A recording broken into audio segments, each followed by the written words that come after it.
तो इस साल जो है मौसम में काफ़ी तब्दीलियाँ देखने को हमें मिली, जिसमें ज़राए शोबे पे जो है काफ़ी ज़्यादा असरात देखने को मिले। मेरे साथ आज बातचीत करने के लिए मौजूद है डॉक्टर सुमेरा कोयुम, जो एक मेट्रोलॉजिस्ट है। इनसे जानेंगे हम क्या कुछ असरात है अभी ज़राए शोबे पे। मैम, बहुत बहुत शुक्रिया वक्त देने के लिए। और क्या कुछ असरात है अभी ज़राए शोबे पे जो इस वक्त हमने देखा कि मौसम में जो तब्दीली आई, अचानक से टेम्परेचर रेज़ हुआ इतना? हाँ, जो हमारा नॉर्मल टेम्परेचर था, नॉर्मल टेम्परेचर से काफ़ी हाई हमारा टेम्परेचर चल रहा था। अगर हम जनवरी से भी देखें तो पहले फरवरी में भी टेम्परेचर हाई था। उसके बाद अगर अब इस मौसम में देखें, इस मौसम में भी हम देख रहे हैं कि नॉर्मल से टेम्परेचर अभी तक जो था वो अराउंड 5 डिग्री हाई था नॉर्मल से। लेकिन अब चूँकि कल बारिश हुई, थोड़ी सी राहत उससे हमें मिल गई। और जो हमारे कुछ एरियाज़ हैं उनमें अच्छी खासी बारिश हुई, स्पेशली जो हमारा साउथ रीजन है जिसमें अनंतनाग आता है, कुलगाम है, शुपियाँ है। उस एरिया में अच्छी बारिश हुई, लगभग 21 मिलीमीटर्स की बारिश हुई, जिसकी वजह से जो खुशकसाली के जो लग रहा था कि खुशकसाली हो रही है, या जो हमारा राइस बेल्ट है चूँकि अनंतनाग, तो उसमें लग रहा था कि अभी शायद अब हम राइस इस साल जो है वो कम्प्लीटली फेल हो जाएगा। लेकिन उस बारिश से थोड़ी सी राहत मिली और हमारा पैडी जो है उसको ये एक हम बोलते हैं क्रिटिकल स्टेज मतलब जिस स्टेज पे अगर पानी न मिले तो हमारी जो क्रॉप होती है वो ख़त्म हो सकती है, या उसमें जो प्रोड्यूस हमारा है, जो हमारा फसल है, वो पूरा ख़त्म हो सकता है। लेकिन चूँकि क्रिटिकल स्टेज है, इस टाइम पैनिकल इनिशिएशन का स्टेज है, जिसमें जो हमारा जिस बाद में जहाँ पे हमारा जो पैडी है वो उगता है, जिन ब्रांचेस पे वो ब्रांचेस इस टाइम निकल रहे थे प्लांट्स पे, तो इसलिए ये अल्लाह का करम है कि उस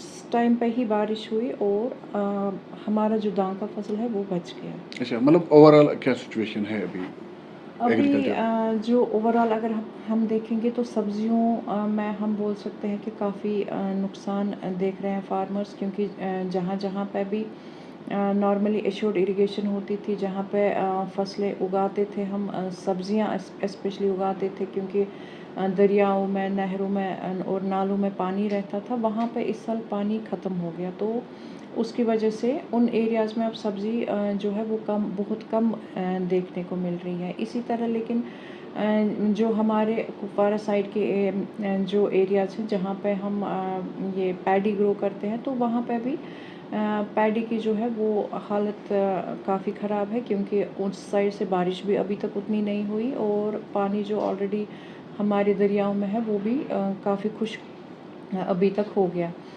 तो उन एरियाज़ में हाँ नुकसान है, लेकिन जो हमारा साउदर्न रीजन है उसमें अल्हम्दुलिल्लाह बारिश के होने से जो पैडी है वो बच सकता है। और जो बाकी एरियाज़ हैं जहाँ पे हम एप्पल ग्रो करते हैं, उसमें हम देखेंगे तो स्कैब की इंसिडेंस बहुत कम है, क्योंकि बारिश नहीं हुई, जो कि स्कैब के लिए बहुत ज़रूरी होती है। तो इसलिए जो क्वालिटी हम बोलेंगे, क्वालिटी डिज़ीज़ के हवाले से वो ठीक है एप्पल की, लेकिन बाकी चीज़ें भी उसके साथ साथ बाकी जो फैक्टर्स होते हैं, जैसे तेज़ धूप की वजह से फिर हमारा जो एप्पल की क्वालिटी है, जो उसकी जिल्द होती है वो ख़राब हो जाती है, या तेज़ धूप की वजह से बाकी जो क्रॉप्स है वो कभी फट जाते हैं या सिकुड़ जाते हैं। तो उसको हम देखें तो उसके लिहाज से जो हमारे इस टाइम वेदर कंडीशंस हैं वो उस पे काफ़ी असर कर सकते हैं।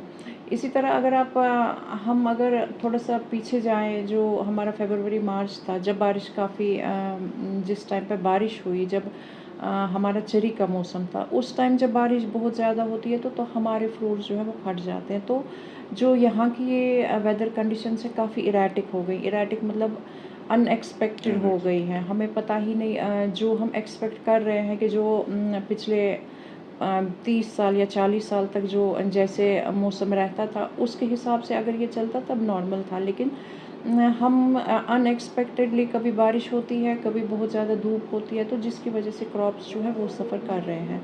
और उसके लिए अब ये रिसर्च की ज़रूरत है कि हमारे जो क्रॉप्स हैं वो किस हद तक अडेप्ट कर पाएंगे। बिल्कुल। मतलब हमारी जो अभी तक की वैरायटीज़ है उनको हम नॉर्मल टेम्परेचर्स या नॉर्मल वेदर कंडीशंस के लिए ग्रो करते हैं, लेकिन कुछ वैरायटीज़ हमें और डेवलप करनी पड़ेंगी और कुछ हमने डेवलप की भी हुई हैं, स्पेशली जो हमारा मेज़ है उसमें डेवलप्ड है, जो हमारा राइस है उसमें ब्लास्ट रेजिस्टेंट वैरायटीज़ काफ़ी डेवलप हुई हैं।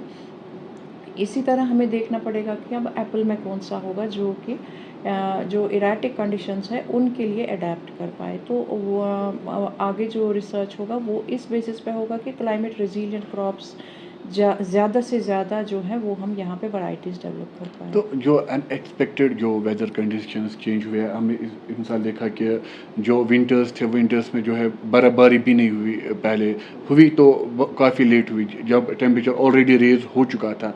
तो क्या कुछ फार्मर्स को करना चाहिए ताकि वो जो उनका क्रॉप्स है वो बच जाए, और जो डिप फार्मिंग ये है इरिगेशन, उसके लिए उनको क्या करना चाहिए?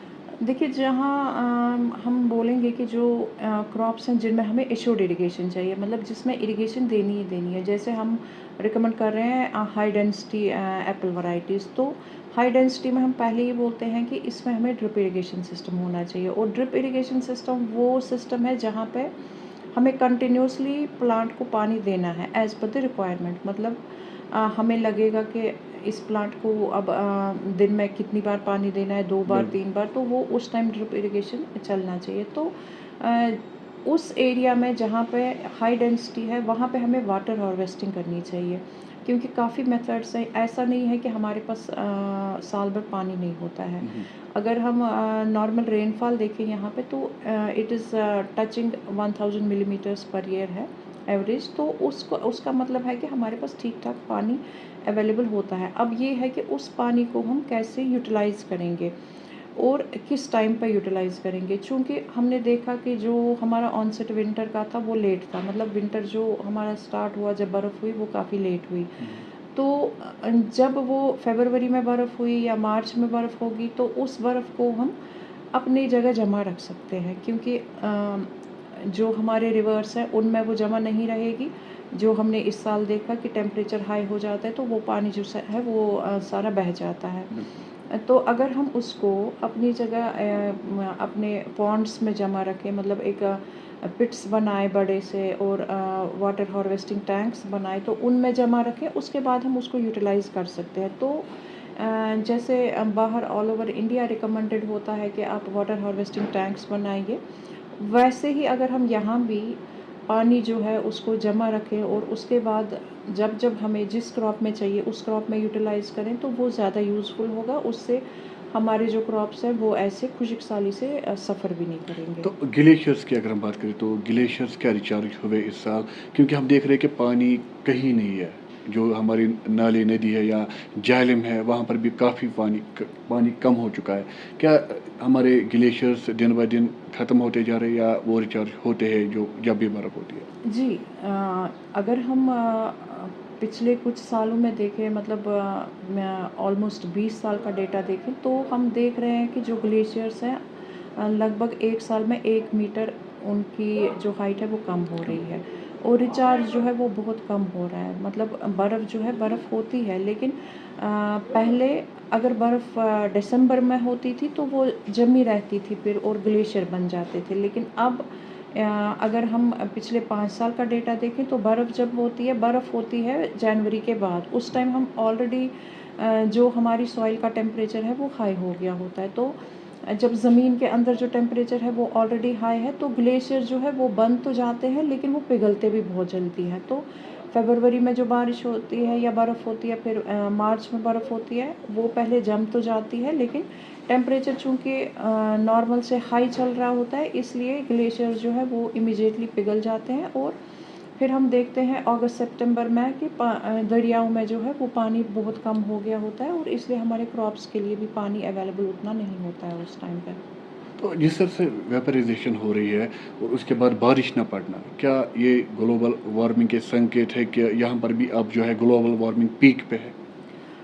जी, अगर हिल एरियाज़ को हम देखें तो सबसे जो ज़्यादा इफ़ेक्ट ग्लोबल वार्मिंग का है वो हिल एरियाज़ में ही है, और यहाँ हम देखेंगे जम्मू कश्मीर में जब हम डेटा देखते हैं तो हम देखते हैं कि अराउंड 1 डिग्री टेम्परेचर जो है वो इंक्रीज़ हो गया है। और 1 डिग्री टेम्परेचर इंक्रीज़ होने का मतलब है कि अगर जहाँ पे हम एक्सपेक्ट करते थे पहले कि एक क्रॉप जो है वो अगर उसको 3 या 4 महीने लगते थे अपना लाइफ साइकिल कंप्लीट करने में, तो उसको अब 15-20 दिन पहले ही वो कंप्लीट हो जाता है। तो उसकी वजह से क्या होता है कि उसकी वजह से हमारा जो प्रोड्यूस है, जो फसल होती है, फसल ऑटोमेटिकली कम हो जाती है, क्योंकि एक रूल है कि जितना फसल को ज़्यादा टाइम लगेगा ग्रो होने में, जितना वो उसका जो क्रॉपिंग सीज़न है वो जितना ज़्यादा लंबा होगा, उतना उसमें कार्बोहाइड्रेट ज़्यादा जमा हो जाता है और उतना जो उसके ग्रेन फिलिंग होती है, जो जो उसमें प्रोड्यूस होता है वो बढ़ जाता है। लेकिन चूँकि टेम्परेचर हाई होता है तो हमारे जो ग्रोइंग सीज़न है वो एक क्रॉप का वो जल्दी कवर हो जाता है और उसकी वजह से जो प्रोड्यूस है वो कम हो रहा है। तो हम ग्लोबल वार्मिंग इसको बोलेंगे, क्योंकि हमारा प्रोड्यूस भी कम हो जाएगा, प्लस जो हमारे टेम्परेचर्स है वो भी हाई है, और जो हमारा रेनफॉल है, रेनफॉल अगर उतना है या उससे ज़्यादा भी होता है, लेकिन वो काफ़ी इरेटिक है। मतलब जो एक्सपेक्टेड होता था पहले कि बारिश 1 महीने तक चलेगी या 1.5 महीने तक चलेगी, वो अब 15 दिन में ही ख़त्म हो जाती है। बारिश एकदम से गिरती है, एकदम से बंद हो जाती है, और उसकी वजह से जो हमारी ज़मीन है वो रिचार्ज भी नहीं होती है, और ज़्यादातर हम देखते हैं या तो सैलाब आते हैं या फ्लैश फ्लड्स होते हैं, जो पानी बह जाता है और वो हमारे ग्राउंड वाटर को रिचार्ज नहीं कर पाता है। इस जो हम इस वक्त देख रहे हैं कि एग्रीकल्चर जो लैंड से वो ख़त्म होता जा रहा है, वो शिफ्ट होता जा रहा है कि जो हमारा हॉर्टिकल्चर है,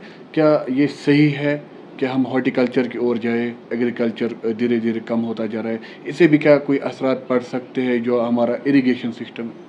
नहीं, जो हमारा शिफ्ट है फ्रॉम एग्रीकल्चर टू हॉर्टिकल्चर, इसमें हमें काफ़ी फैक्टर्स देखने पड़ते हैं। सबसे इम्पोर्टेंट ये है कि हमारी सॉइल कैसी है, क्योंकि हमने ऑलमोस्ट 50 या 100 साल तक जहाँ पे पैडी लगाया होता है, तो वो लैंड जो है उसमें जो नीचे एक परत बनी होती है वो बिल्कुल इम्परमिएबल होता है। मतलब आप ये मान सकते हो कि एक स्लैब जैसा ज़मीन के अंदर बन गया होता है, क्योंकि कंटिन्यूसली हमने उसमें पैडी ग्रो किया है। तो जब हम उसको अब शिफ्ट करेंगे टू हॉर्टिकल्चरल क्रॉप, हम क्या करते हैं कि नॉर्मली फार्मर्स देखते हैं कि ये जो पैडी लैंड हमारा है, ये उससे हमें उतना पैसा नहीं मिल रहा है, हॉर्टिकल्चर से ज़्यादा मिल रहा है, तो वो माहिरों से मशवरा किए बगैर ही उसको कन्वर्ट कर रहे हैं।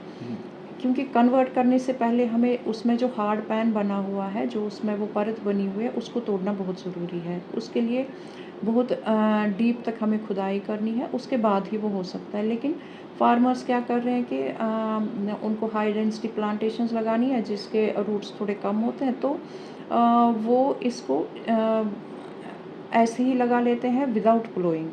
तो अल्टीमेटली क्या होगा, 5-6 साल के बाद जब प्लांट ग्रो करेगा, उसके बाद वो ग्रो नहीं कर पाएगा, क्योंकि उसकी जो जड़ें हैं वो नीचे तक नहीं जाएंगी।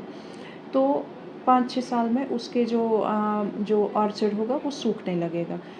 और साथ में क्या होता है कि जब बारिश होती है तो उन ऑर्चर्ड्स में पानी बहुत ज़्यादा जमा हो जाता है, जो कि हमने कन्वर्ट किए हुए हैं। कन्वर्शन ठीक है, लेकिन कन्वर्शन से पहले माहिरों से एक बार मशवरा करना, उसके बाद जो वो स्टेप्स बोलेंगे, जैसे वो खुदाई करना बोलेंगे, बिल्कुल वैसे करना है, और उसके बाद हम उसको कन्वर्ट करेंगे। फिर जो हमारा पानी है, मतलब जो इरिगेशन वाटर है, उसका ये है कि अगर हम तब तक राइस ग्रो कर रहे थे उसमें भी काफ़ी इरिगेशन चाहिए होती है, और अगर हम हाई डेंसिटी प्लांटेशंस लगा रहे हैं उसमें भी काफ़ी इरिगेशन चाहिए होती है। सो इरिगेशन से के हवाले से ठीक है, लेकिन जो एस्टैब्लिशमेंट है उसके हवाले से पहले हमें ज़रूरी देखना है कि हम कैसे एस्टैब्लिश करेंगे, स्टेप्स ज़रूरी है। तो अगर वेदर कंडीशन ऐसी ही रही तो कौन से नए क्रॉप्स जो है वो हमें लगाने पड़े जो हमारा लैंड है? हाँ, अगर खुशक साली रही तो हम रिकमेंड करते हैं उस टाइम वो क्रॉप्स जिनमें पानी बहुत कम चाहिए होता है, जैसे हमारी दालें होती हैं। आप मूंग लगाओ या राजमा लगाओ, क्योंकि मूंग जो हमारा है वो सिर्फ 90 दिन में तैयार हो जाता है। तो ऐसे क्रॉप्स को हम आराम से लगा सकते हैं। और वो वेजिटेबल्स जिनमें पानी कम चाहिए, टमाटर हैं या बाकी, लेकिन उनमें हमें देखना पड़ता है कि टेम्परेचर उतना ज़्यादा ना हो और सीज़न भी होना चाहिए। लेकिन जो हमारी दालें हम साल में 2 या 3 बार उनका सीज़न आ जाता है जिस टाइम पे हम उनको लगा सकते हैं। जैसे पहले हम जून में लगा सकते हैं, उसके बाद अगर जून में हमें लगता है नॉर्मली कि जून में पानी अवेलेबल होता है, उस टाइम जो हमारा फार्मर है वो राइस ज़्यादा लगाता है। तो अब जब फिर खुश्क साली का सिनेरियो हो जाता है तो उस टाइम अगर हम स्विच ओवर करें तो जैसे यही मूंग लगा लिया तो वो बेटर रहेगा फार्मर के लिए। तो फिर जो लाइफस्टाइल है, जो खाने पीने का लाइफ, वो चेंज हो जाएगा फिर इससे? नहीं, 1 साल में लगाने से हम लाइफ़स्टाइल चेंज नहीं कर सकते। हाँ, ये है कि अगर हमें कंटिन्यूअसली ऐसे ही मौसम देखने को मिला, मतलब क्योंकि हम कहीं का ये जो है ये वेदर वेरिएबिलिटी है। ये 1 साल ऐसी सिचुएशन आई, दूसरे साल एक्सपेक्टेड नहीं है कि ऐसा ही होगा। अगर ये कंटिन्यूअसली 4-5 साल तक चलता है, तो हम ऐसा कर सकते हैं कि जो एरियाज़ हैं जिनमें ज़्यादा प्रॉब्लम होती है, जैसे कि हमारा नॉर्थ कश्मीर है, जहाँ पे पानी जो है वो बहुत कम हो जाता है, तो उस एरिया को हम कन्वर्ट कर सकते हैं इनटू डिफरेंट क्रॉप स्कीम्स। जैसे वहाँ पे दालें लगाई, वहाँ पे मेज़ लगाया, और जहाँ जो एरियाज़ हैं जहाँ पे हमें लगता है कि यहाँ पे पानी मिलेगा या यहाँ जो है पानी रहता है काफ़ी देर तक, वहाँ पे हम राइस रख सकते हैं। क्योंकि एज़ सच हम किसी को बोलेंगे कि अपना जो है शिफ्ट कर ले कम्प्लीटली, वो पॉसिबल नहीं होगा। बहुत बहुत शुक्रिया बात करने के लिए। Thank you.